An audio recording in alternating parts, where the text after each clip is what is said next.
here guys kwese kwamuri. Chiti makadii kuri sei kumabasa, kumarimuka, kumativi mana enyika kwese kwamuri guys. Zviri kuendeka here? Basa riri kushatika here? Chiti guys, musamira kushandira mhuri, musamira kushandira vabereki.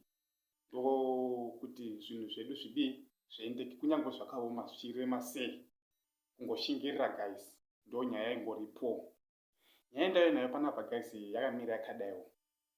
Tisati ndapinda munyaya guys, pakutenda vese vakasubscribe to this channel nevasati vasubscribe guys, chiti thank you nekusubscribe kwamuchaita.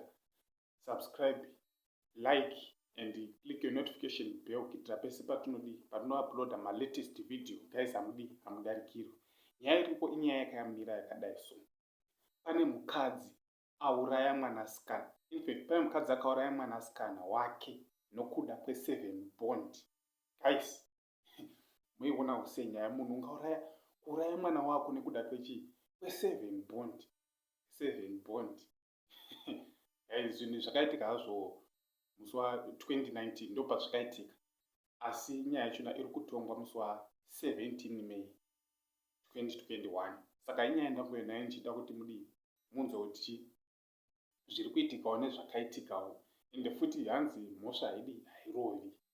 Saka nyaya kune vasina kumboinzwa, nyaya yakamira yakadai. Hanzi mumwe mukadzi wekumberengwa anova mutengesi akamiswa mutirongo mushure mekunge amhan'arira nekuuraya mwanasikana wake ane makore 15 pamusoro pe7 bond.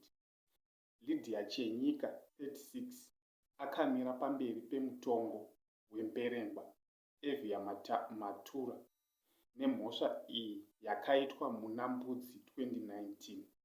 Chenyika anonzi akashandisa tsvimbo nedemo kuti arove Memory Shumba mushure mekunge mwanasikana wavo akundikana kupa amai vake 7 bond iyo yaakatambira kubva kumutengi.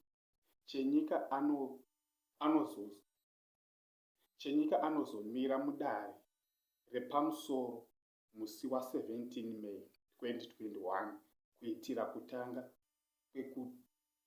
kuitira kutanga kwekutongwa.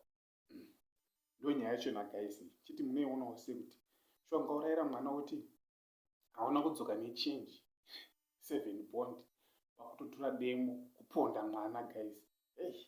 Haimwe mwoyo yevamwe vakadzika yakaoma. Une uchitoti mukadzi zvomwoyo wachona mwoyo wehubhinya wehumhondi chaiwo chaiwo. Saka guys, ndo nyaya ndayo nayo chiti mungonzwawo mungoionawo. Chiti thank you kune vese vari kusupporta this channel. Pasina imi guys ine handipo. Blessed.